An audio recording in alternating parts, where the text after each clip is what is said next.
emperador Trajano alcanzó nuevas cimas de gloria tras derrotar a los dacios, consiguiendo una fortuna en oro y ampliando las fronteras imperiales. El imperio estaba en la cumbre.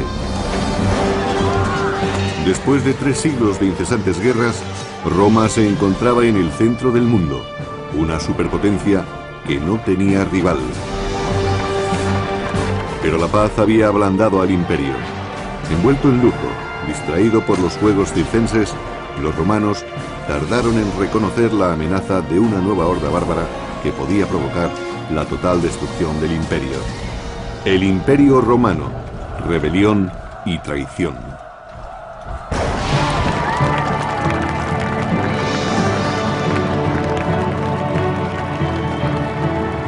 $200 años después de la muerte de Julio César, el imperio se encontraba en un buen momento. La paz y la prosperidad habían proporcionado a Roma una era de oro y plata, algo demasiado bueno. Desde luego la paz les permitió concentrar todas sus energías en el interior, sin preocuparse demasiado por los asuntos militares del imperio. En Roma flotaba un aire de prosperidad generalizada en el que comenzó a cultivarse diferentes tipos de arte. Sin embargo, las consecuencias podrían ser muy negativas. El pueblo romano se acostumbró a la paz y a una vida tranquila. No quería luchar. Y su ejército ya no estaba tan preparado como antes. Pero los bárbaros de las fronteras no paraban de realizar incursiones en busca de los puntos débiles en los límites del inmenso imperio. En el año 160 después de Cristo, la frontera se extendía por 3 continentes. 400.000 soldados protegían los 50 millones de personas que tenían la suerte de vivir en ellos. En Roma, los 2 jóvenes herederos del trono imperial llevaban una acomodada vida en el palacio de su padre. Se trataba de Marco Aurelio y de Lucio Vero. Procedentes de 2 familias aristócratas diferentes, fueron adoptados de niños por el emperador Antonino Pío, que no tuvo hijos varones. Según el historiador del tercer siglo, Casio Dio, los príncipes eran muy diferentes. Marco era de salud frágil y dedicaba gran parte de su tiempo a las letras. Lucio, por su lado, era más joven y vigoroso. El espíritu libre de Lucio Vero y sus escándalos sorprendían con frecuencia a los romanos. En contraste, el intelectual Marco Aurelio se tomaba muy en serio su posición. Marco Aurelio fue criado y educado para gobernar más tiempo que cualquier otro emperador en la historia de Roma. De los 2 hijos adoptivos del emperador Antonino, uno era su claro favorito, el estudioso Marco, al que le concedió su más preciada posesión, su hija Faustina, lo que convirtió a Marco en su heredero principal.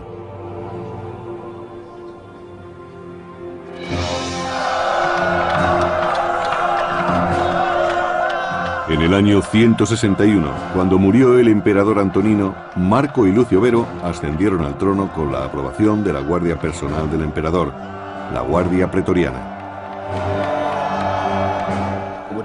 Debió de resultar muy fácil para la Guardia Pretoriana aceptar a los 2 jóvenes como emperadores. De todos los soldados de Roma, ellos eran los que custodiaban el palacio, y por lo tanto habrían tenido contacto con los 2 príncipes durante muchos años.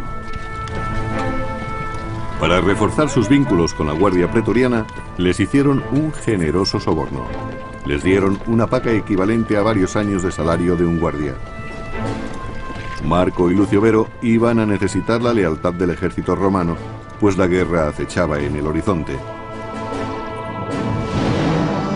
En el este, los partos invadieron Armenia, aliada de Roma, convirtiendo a Siria en vulnerable a sus ataques.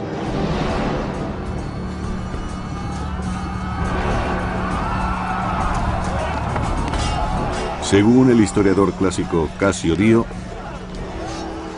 el general de los partos atacó a los romanos por todos los flancos, aniquilando a sus tropas junto con sus jefes.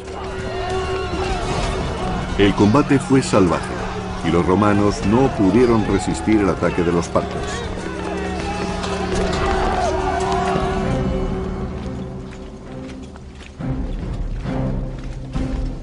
En el año 162, Roma no tuvo más remedio que enviar sus tropas a la guerra. Por primera vez en 2 generaciones, un emperador, Lucio Vero, dirigía al ejército. Mientras tanto, su hermano Marco Aurelio permaneció en Roma. Realmente ninguno de los dos tenía experiencia militar. Marco, que era el mayor de los 2 emperadores, mandó a Lucio Vero al este para contener la amenaza. Vero partió de Roma y estableció un cómodo cuartel general en Antioquia, lejos del frente de batalla. Vero, o al menos sus burócratas, estaba en comunicación constante con sus militares en el campo de batalla. Realmente fue un líder ausente, pero su estrategia daría resultado si tenía buenos jefes militares. Afortunadamente para Vero, durante la campaña en Siria contó con uno de los mejores generales de su generación, Avidio Casio. Avidio había participado en política durante mucho tiempo, pero la guerra demostraría ser su principal talento. Era un general de origen sirio muy experto y tenía contactos con la nobleza de Oriente. Vero se limitó a permanecer en Antioquía dando fiestas mientras Avidio dirigía la campaña.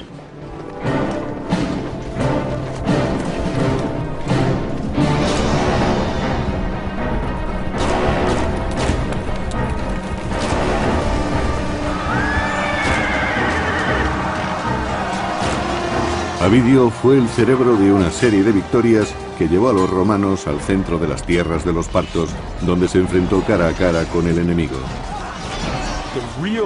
El secreto de los soldados romanos era que combatían cuerpo a cuerpo, y eso atemorizaba a todo el mundo, porque luchaban de una manera muy cercana con una espada o un hacha contra un enemigo que no se sabía bien por dónde iba a salir.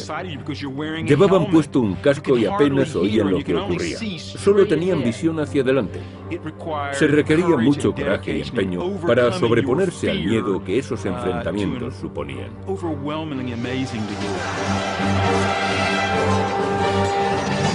A lo largo de los siguientes 3 años, Avidio y sus tropas arrasaron brutalmente Partia.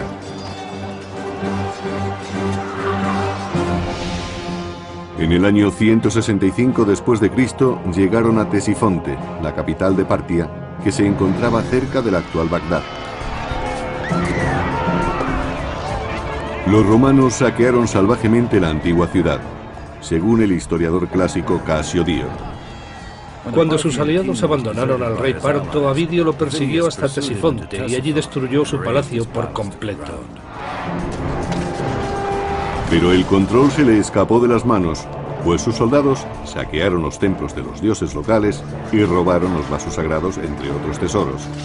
Era un sacrilegio violar templos, ya que el castigo divino por este crimen llegaba pronto y con furia. Los soldados contrajeron una enfermedad mortal, posiblemente la peste bubónica. Los romanos salieron de Ctesifonte repletos de gloria, pero sin saberlo, llevaron consigo la peste. Después de conquistar Partia y asegurar el imperio por el este, Avidio y el emperador Vero regresaron a Roma.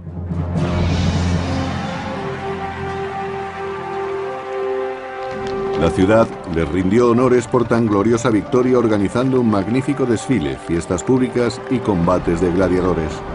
Todo formaba parte de un espectáculo conocido como triunfo. Miles de personas acudieron a ver desfilar al ejército, agitaban banderas, les arrojaban flores y les vitoreaban. Tras las tropas seguía una inmensa exhibición de cautivos, botín y montones de armas capturadas. Fue una demostración de triunfo grandiosa. Tras meses de preparación y al costo de una pequeña fortuna, el triunfo resulta a veces una experiencia para toda la vida. Vero lo celebró con su nueva esposa, Lucila, hija de su hermano y coemperador Marco. En la época de Marco Aurelio y Lucio Vero, su generación no había crecido sin conseguir ningún triunfo. Por eso aquella victoria resultó un hecho de gran importancia. Marco Aurelio no pudo disfrutar las festividades, pues sabía que la campaña del Este había dejado exhausto al ejército romano.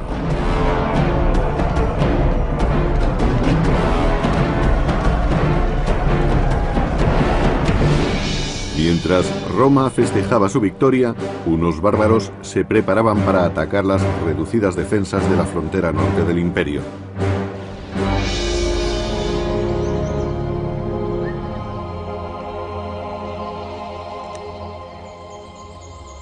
A lo largo de la frontera norte, los legionarios que protegían las fortificaciones eran demasiado escasos.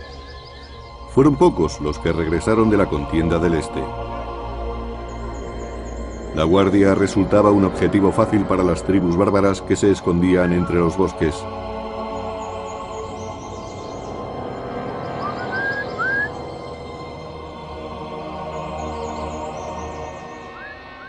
La capacidad combativa de los germanos había aumentado muchísimo, comparada con la que tenían en su primer encuentro con los romanos en el siglo II a.C.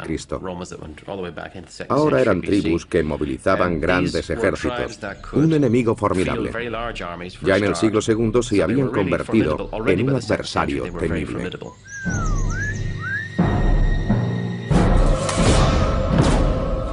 En los límites del imperio, las escasas tropas de Roma estaban condenadas. Los oscuros bosques de Germania iban a ser su tumba.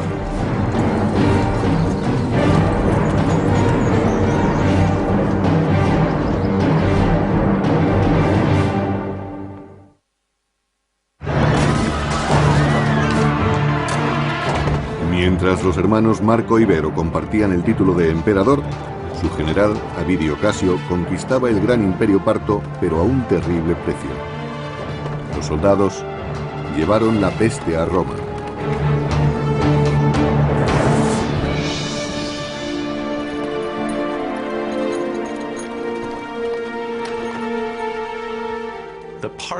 La guerra contra los partos sostenida por Lucio Vero, el hermano adoptivo de Marco Aurelio, pareció ser la causante de una peste que invadió la cuenca mediterránea y que provocó una inmensa mortandad en todo el imperio romano. Durante el reinado de Marco Aurelio, pereció un elevado porcentaje de romanos. Las estimaciones oscilan entre el 10 y el 25%. Debió resultar mucho peor en los grandes centros de población, donde los muertos tuvieron que ser enterrados uno encima de otro.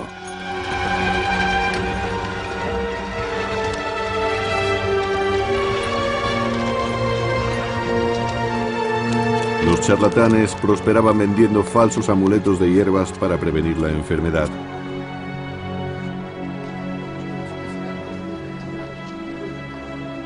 Decían que la peste era un castigo de los dioses por haber saqueado los templos de los partos. El emperador Marco debía expiar el pecado por medio de un sacrificio. La única respuesta posible de un emperador romano ante un gran desastre natural como la peste era tratar de recuperar el favor de los dioses por medio de sacrificios y demostraciones públicas de devoción hacia las deidades. En el caso de un desastre natural, el emperador tenía la responsabilidad de salvar al pueblo recuperando el favor divino. A pesar de 7 días de sacrificios, los dioses seguían enfurecidos y la mortandad continuaba en aumento, especialmente entre los soldados acuartelados. Se perdieron muchos soldados experimentados, así como un gran número de personas entre la población civil que no serían fáciles de recuperar.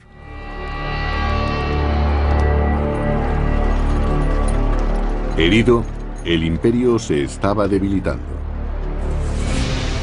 Mientras, sus enemigos se preparaban para asestarle un golpe mortal. En el año 167, 6.000 bárbaros germanos cruzaron el Danubio e invadieron la provincia romana de Pannonia. Saquearon a los desprotegidos provincianos, asaltando pueblos y capturando cientos de rehenes. Algunos bárbaros quisieron apoderarse de suelo romano. No sabemos si se trataba de una incursión o si querían emigrar, pues muchas tribus conocían las ventajas de la civilización romana y querían aprovecharse de ellas. Las incursiones fueron frecuentes y a Marco Aurelio le resultó difícil movilizar sus tropas para mantener el orden. Durante varios días de agonía, los bárbaros atacaron la indefensa provincia de Pannonia. Las legiones romanas estaban demasiado lejos y dispersas por la vasta frontera imperial.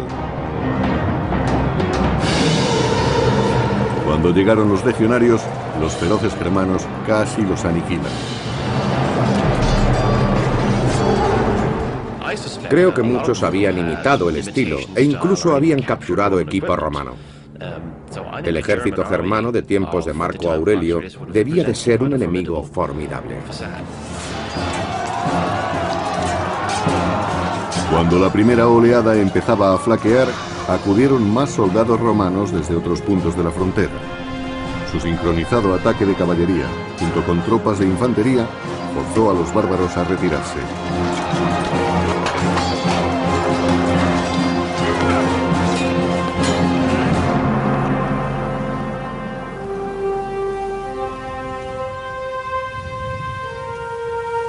Demostrando su gran osadía, el cabecilla germano Valomarius, de la poderosa tribu de los Marcomanos, se aventuró a ir al campamento romano para negociar un tratado de paz. Sorprendentemente, no solo representaba a su tribu, sino a otras 10 tribus más. Esta unión revelaba un nuevo peligro para el Imperio Romano. Marco Aurelio se enfrentaba a una amenaza distinta a la que vieron los emperadores anteriores. Las tribus se habían organizado, probablemente debido a la influencia romana. Algo irónico.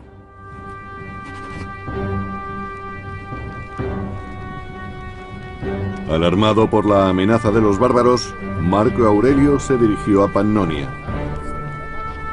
Sin tener experiencia en el combate, Marco tuvo que confiar en el general pompeyano para que le ayudara a conquistar la gloria. Durante siglos, los germanos habían realizado incursiones a través del Danubio para robar ganado, esclavos y bienes. ¿Por qué Roma quería ahora organizar una expedición de castigo contra aquellos bárbaros? En mi opinión, Marco Aurelio quería participar en una operación militar de cierta envergadura para mejorar su imagen en Roma. Aunque el hermano de Marco, el emperador Lucio Vero, también se unió a la campaña, estaba ebrio y no se encontraba bien. Antes de llegar a la frontera, Vero sucumbió a la peste y toda la expedición tuvo que regresar.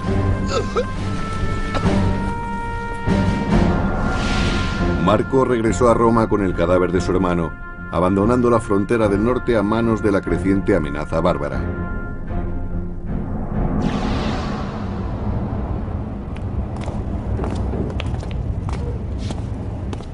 En la corte se enfrentó a una crisis. Las numerosas guerras habían dilapidado el tesoro imperial. No quedaba dinero para una nueva expedición contra los germanos. La mayoría de los oficiales debía ser lo suficientemente rica como para que la ausencia de una paga no tuviera gran importancia. Pero los soldados vivían al día y si no había conquistas, no había botín. Marco Aurelio recurrió a medidas extremas de acuerdo con la historia augusta. Marco subastó su propio mobiliario imperial. Vendió copas de oro y cristal, incluso los vestidos de seda con pedrería de su mujer. Es como si la familia real británica anduviera mal de fondos y subastase las joyas de la corona para conseguir dinero. A esto lo llamaría un trabajo de relaciones públicas, porque no se puede conseguir dinero para financiar una guerra vendiendo vajillas, que es más o menos lo que hizo el emperador. Sin embargo, demostró que estaba dispuesto a hacer un sacrificio personal para el bien común. El mismo tipo de sacrificio que los americanos hicieron comprando bonos de guerra durante la Segunda Guerra Mundial.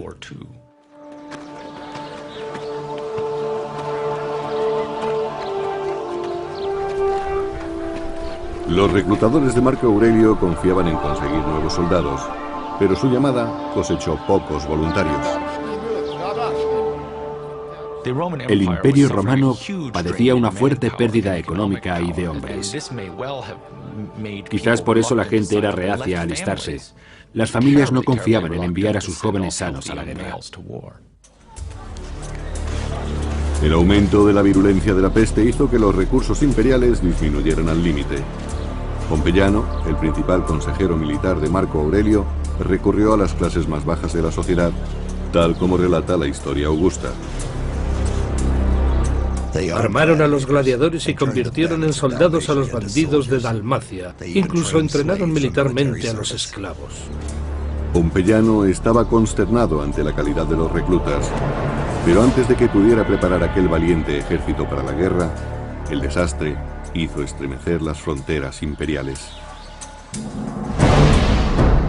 En el año 169, bandadas de guerreros germanos atacaron las provincias romanas del Danubio. Aunque no estuvieran preparados, Marco Aurelio y Pompeyano debían conducir las nuevas legiones hacia Germania.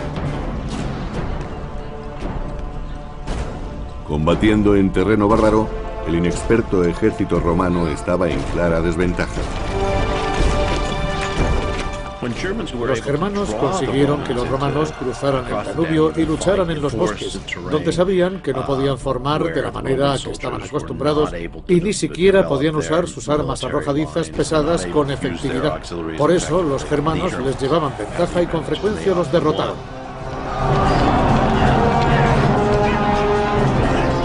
En la primavera del año 170, las dos mayores tribus germanas, la de los marcomanos y la de los cuados, se aliaron contra los romanos y los derrotaron.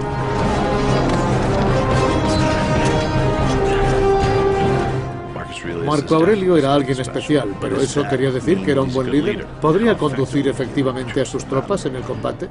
El historial militar de Marco Aurelio hasta entonces no había sido muy bueno. La primera gran batalla del emperador se tradujo en la masacre de 20.000 romanos, la peor derrota de Roma desde hacía un siglo. Marco Aurelio dirigió fallidamente su primer ejército contra los germanos, pero todavía le aguardaba un nuevo desastre, esta vez en la retaguardia. Mientras se encontraba estancado en el Danubio, otras tribus germanas se adentraron en Italia.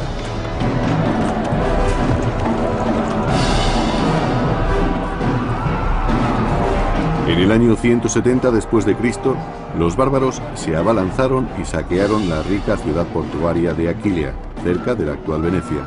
Era la primera vez en 3 siglos que los bárbaros se adentraban en Italia.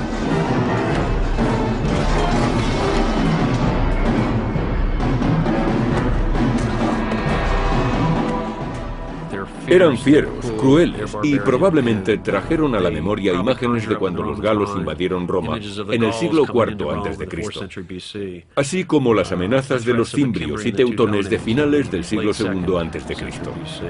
Los romanos temían particularmente las incursiones de tribus bárbaras en Italia. Con Roma sumida en el terror, Marco Aurelio debía actuar rápidamente para vencer a sus enemigos de una vez por todas. Se desplazó con su ejército a lo largo del Danubio y se preparó para invadir las tierras de los marcomanos.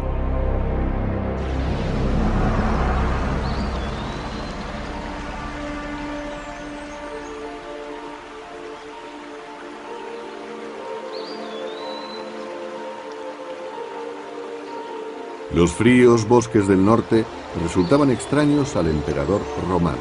Solo y lejos del único hogar que había conocido, se adaptaba mal a la dura vida del ejército. Su salud empeoró. Sabemos que el antiguo y famoso médico Galeno trató personalmente a Marco Aurelio durante un tiempo. Le preparaba una medicina que debía tomar todos los días, tanto para curar sus enfermedades como para prevenir otras. En particular la peste, que seguía haciendo estragos entre sus tropas. Con la muerte fija en su mente, Marco Aurelio escribió sus pensamientos más íntimos en un diario conocido como Las Meditaciones, que se sigue publicando en la actualidad y que nos muestra a un hombre que lucha contra su suerte. No te comportes como si fueras a vivir 10.000 años. La muerte pende sobre ti. Mientras vivas y puedas, compórtate como un hombre decente. La filosofía le enseñó una manera de enfrentarse a la crisis y a los terribles problemas que diariamente tenía que resolver en el Danubio. La soledad de los bosques germanos era muy diferente del caos y la sangría a la que Marco se enfrentaba en el campo de batalla. Organizó una serie de incursiones contra las tierras de las tribus más peligrosas, los sármatas, los cuados y los marcomanos.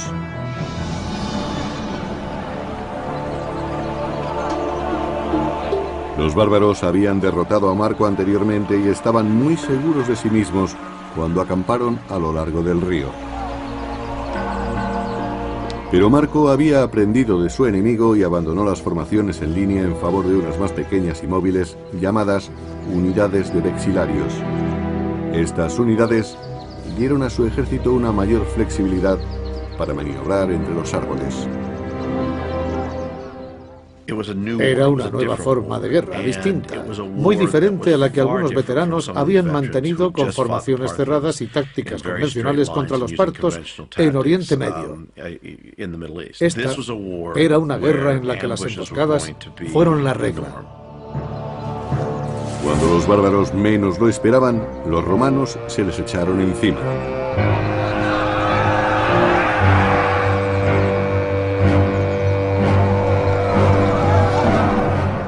En el centro de un combate, el soldado romano se encontraba en una situación muy peligrosa, en la que tenía que administrar la adrenalina que le permitiría luchar.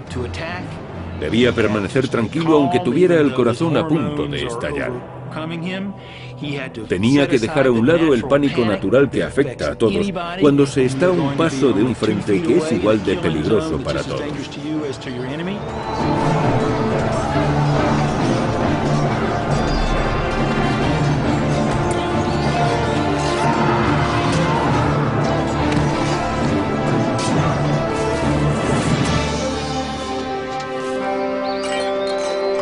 Al final, el enfermo e inexperto Marco Aurelio pudo conseguir una victoria en suelo germánico. Los romanos construyeron una cadena de fortalezas en el territorio de los marcomanos y de los cuados. La anexión de Germania comenzaba a prosperar.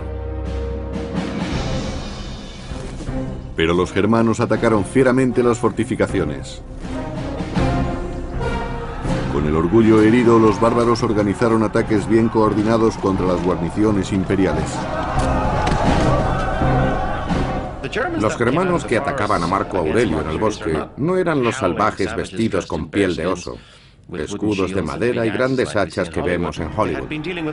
Habían tenido contacto con los romanos durante 2 siglos, habían aprendido sus técnicas y sabían cómo luchaban.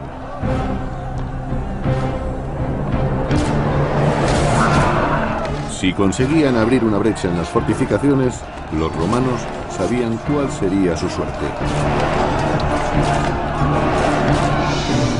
Pero en los fuertes, Marco Aurelio visitaba a sus hombres alentándolos y exponiéndose al mismo peligro que ellos.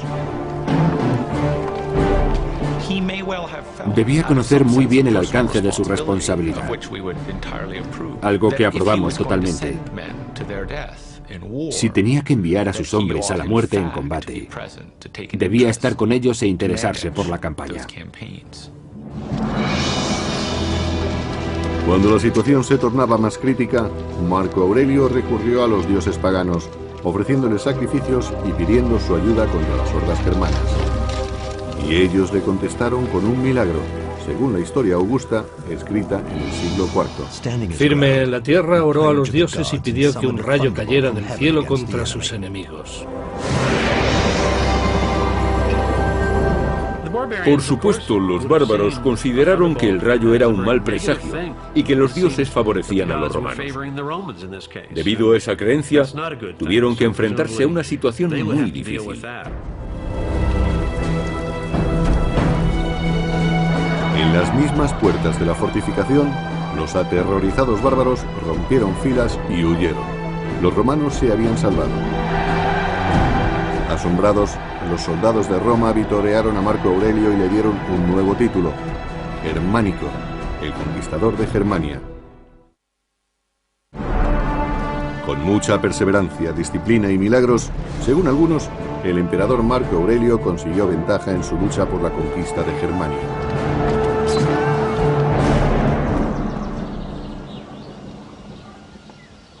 Ni las comunidades agrícolas y pacíficas escaparon de la ira de Marco Aurelio. Los romanos hicieron sentir su dominio con el filo de sus espadas.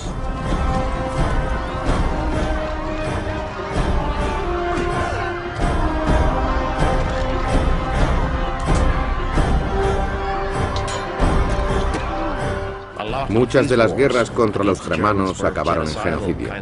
Los romanos atacaban las poblaciones arrasándolo todo y llevándose a mujeres y a niños para venderlos como esclavos.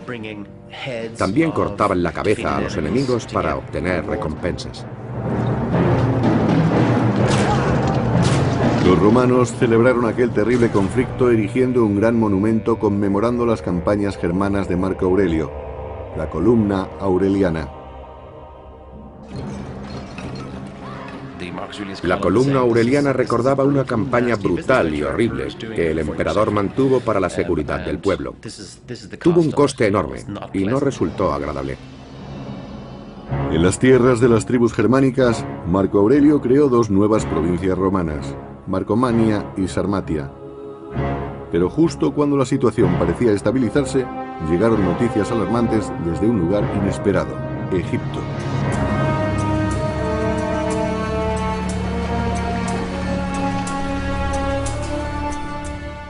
Debido a su riqueza, Egipto era uno de los territorios más importantes del Imperio Romano. Se temía que si alguien llegaba a controlarlo, pondría en peligro a todo el imperio. Estos temores demostraron estar bien fundados cuando los rebeldes egipcios dirigieron una sangrienta revuelta contra sus dueños romanos. El terror en el desierto fue en aumento.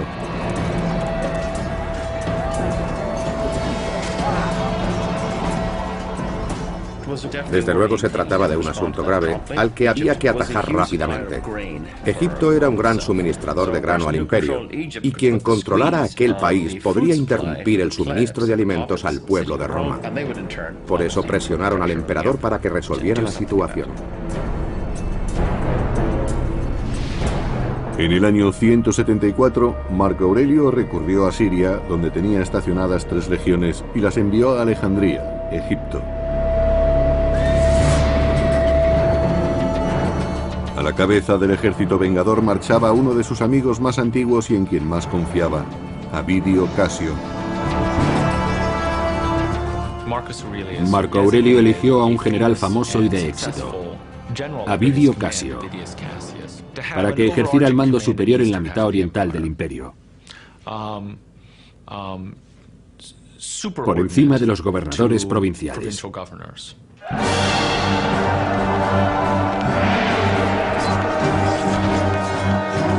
El héroe de la campaña contra los partos no le defraudó.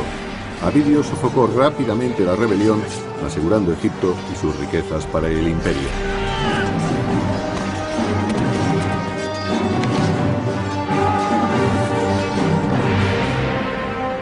Pero en la frontera norte de Roma, Germania, el enemigo resultaba mucho más esquivo.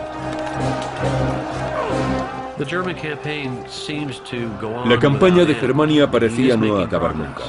Se conseguían progresos, pero cuando se sometía a una tribu, otra se rebelaba 100 kilómetros río arriba y había que enfrentarse a ella. Durante 7 años, Marco Aurelio había combatido a los bárbaros en los densos bosques del norte, hasta que su salud empezó a declinar.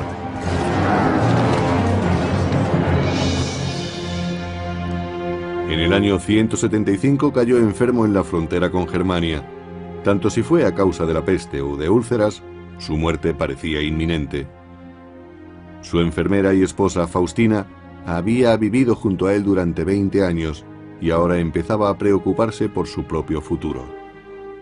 Para las emperatrices o princesas estaba claro el destino que les aguardaba si su hombre moría, caía en desgracia o era depuesto.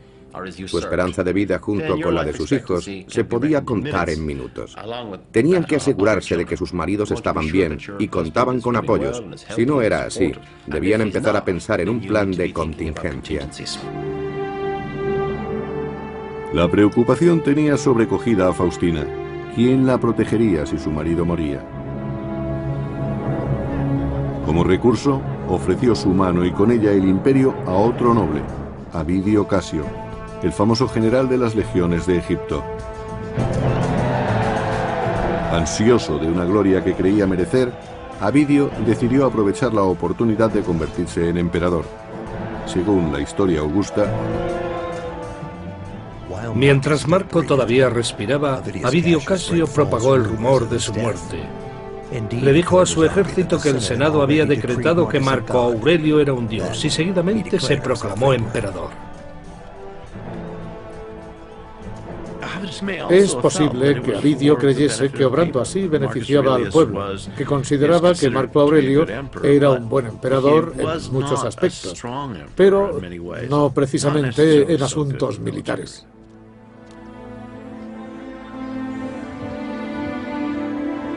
Cuando Avidio reclamaba el trono, Marco Aurelio se recuperó de su enfermedad, lo que provocó una situación imposible entre los dos hombres. ¿Qué hacer entonces? Avidio no podía decir, siento haber reclamado el trono para mí, fue una equivocación, una idea pasajera, ¿por qué no seguimos como siempre?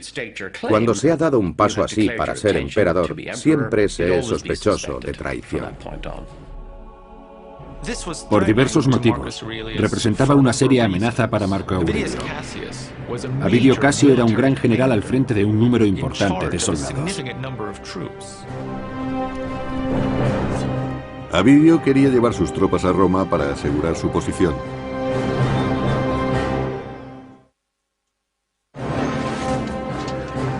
En el año 175 después de Cristo, Marco Aurelio, ocupado en la campaña de Germania, es traicionado por un amigo íntimo, Avidio Casio. Sorprendentemente, Avidio había sido incitado por la misma esposa de Aurelio para que reclamara el trono.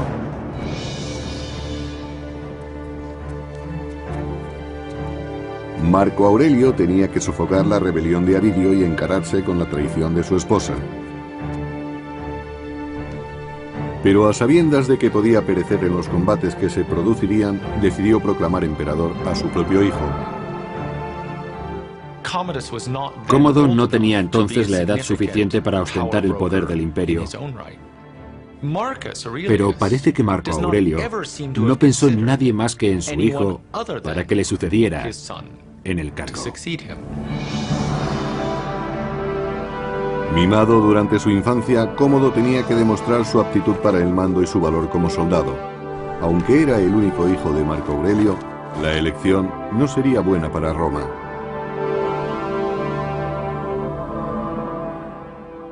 ¿Por qué tuvo que elegir a Cómodo? Pues porque era su hijo y así pensaban las familias aristocráticas romanas. A lo largo de muchas generaciones, la alta clase senatorial y los aristócratas romanos mantuvieron la costumbre de promocionarse a sí mismos.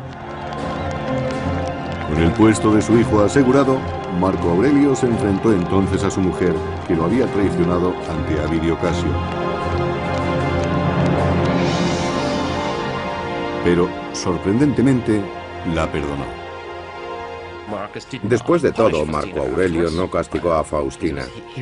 Era un hombre muy inteligente y quizá comprendiera sus motivos después de una conversación íntima. No se divorció de ella, ni la deshonró. Cuando preparaba a sus tropas para marchar contra la legión de su adversario, apareció un mensajero enviado por los soldados de Avidio. Habían destituido al usurpador con el deseo de evitar la venganza del emperador. Conocían muy bien cuál sería el precio de la traición. El procedimiento normal en estos casos era una ronda de denuncias, interrogatorios, torturas, exilios, ejecuciones y suicidios forzados. El mensajero llevaba un siniestro presente, la cabeza de Avidio Casio, el que fuera amigo del emperador. De acuerdo con el historiador Casio Dio, a Marco Aurelio le dolió tanto la muerte de Avidio que no quiso mirar la cabeza de su enemigo.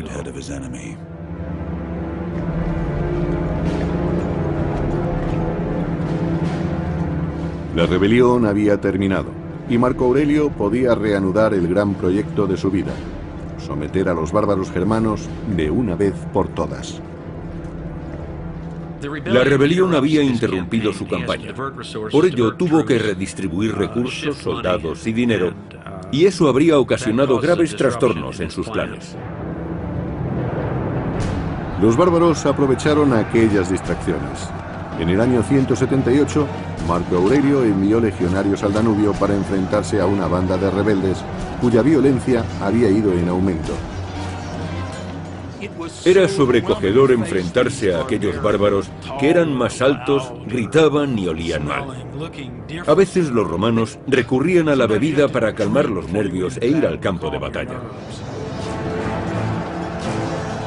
Marco Aurelio debía someter a sus enemigos o sus duros años de trabajo en la frontera no habrían servido para nada.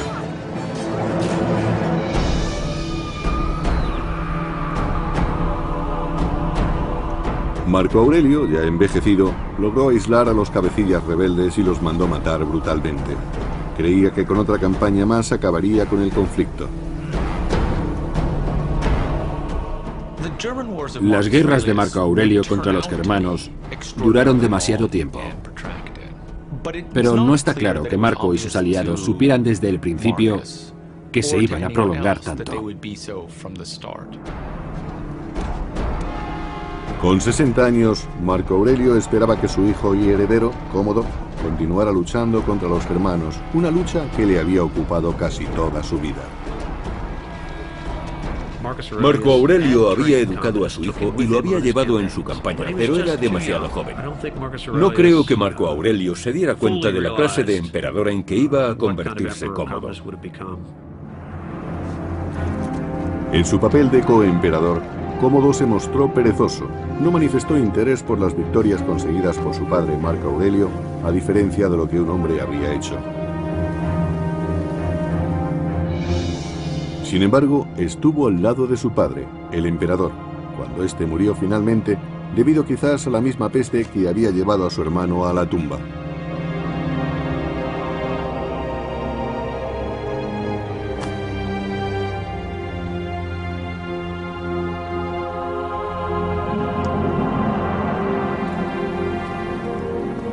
Con solo 19 años, Cómodo no tenía la paciencia suficiente para sostener una guerra y anhelaba la buena vida de Roma. Cómodo no tenía ni el liderazgo ni la visión de su padre, y quiso terminar rápidamente con las largas campañas del Danubio. Una medida que fue muy perjudicial para Roma.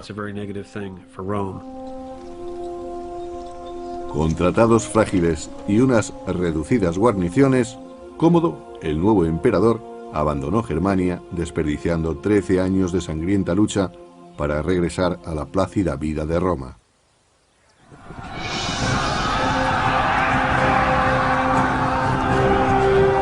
Sin la perseverancia de Marco Aurelio, el gran imperio se enfrentó como claro perdedor ante las tribus bárbaras.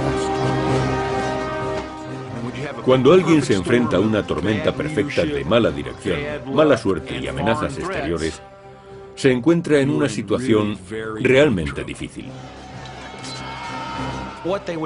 Lo que descubrieron, por lo menos en tiempos de Marco Aurelio, es que no podían enfrentarse al mismo tiempo a incursiones más que en un número limitado de puntos de la frontera. La suerte iba contra Roma.